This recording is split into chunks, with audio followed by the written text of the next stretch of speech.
iliwahi kusemwa na viongozi wengi waliopendwa zaidi na wananchi wanyonge.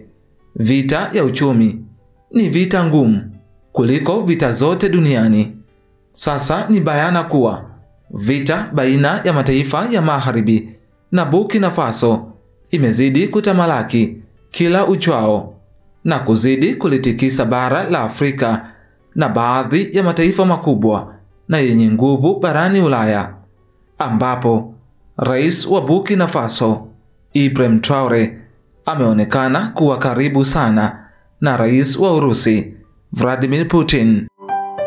Marafiki hawa wapya wanaonekana kupanga mikakati ya kuleta mabadiliko makubwa ya kiusalama na kisiasa ambayo yanapingwa vikali na Ufaransa na mataifa mengine ya Ulaya, yakidai kuwa ni uchokozi wa lazima unaofanywa na Urusi dhidi ya mataifa ya Ulaya.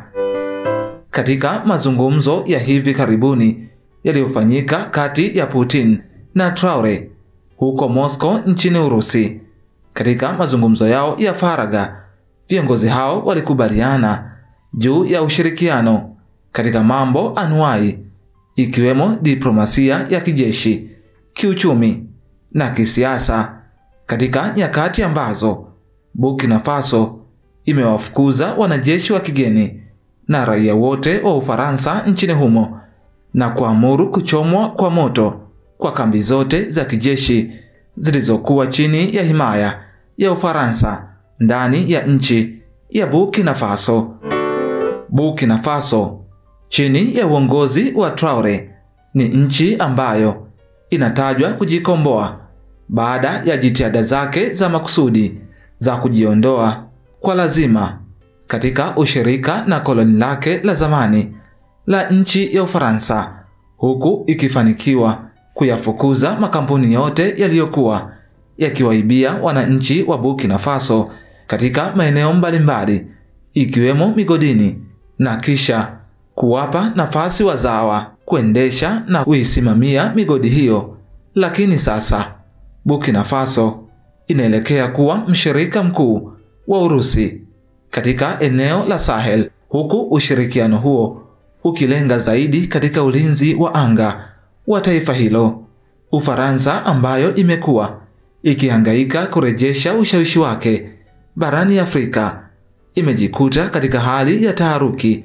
Rais Emmanuel Macron ameonekana kupoteza udhibiti wa hali, huku akitoa kauli kali dhidi ya mikakati ya Urusi na Burkina Faso. Kwa mara ya kwanza, taarifa zimevuja kwamba Ufaransa inapanga hata kupeleka wanajeshi katika maeneo ya mipaka ya Urusi, jambo ambalo wachambuzi wengi wanaliona kama tendo la kichaa kisiasa. Mataifa mengine ya Ulaya pia yameelezea wasiwasi wao juu ya ushirikiano mpya kati ya Putin na Traore.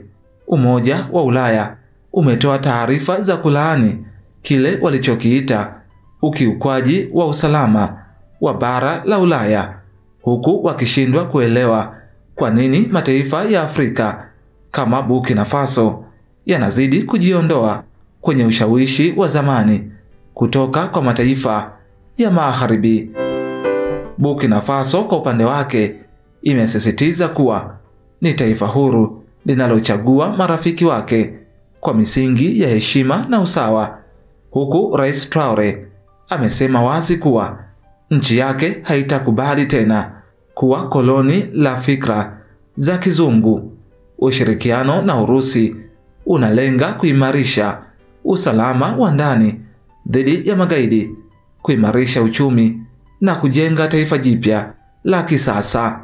Putin, akiwa na uzoefu mkubwa katika michezo ya kisiasa ya kimataifa, ameahidi kutoa msaada mkubwa kwa Burkina Faso, kuanzia vifaa vya kijeshi hadi mikopo ya maendeleo.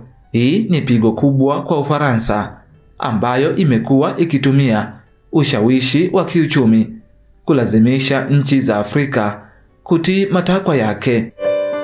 Hali hii mpya inadhihirisha mabadiliko ya mizani ya nguvu duniani, ambapo mataifa ya Afrika sasa yanazidi kujitambua na kuamua hatima yao bila kuamrishwa.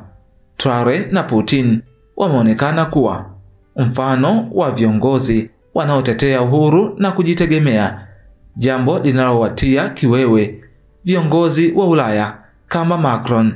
Je, huu ndio mwanzo wa zama mpya za ushirikiano wa Afrika na mataifa ya Mashariki?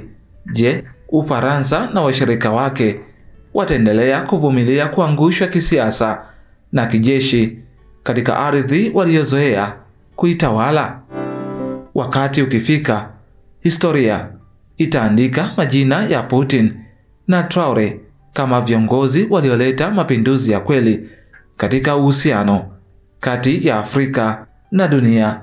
Hii ni BMTV Tanzania. Jina langu ni Castle Elias.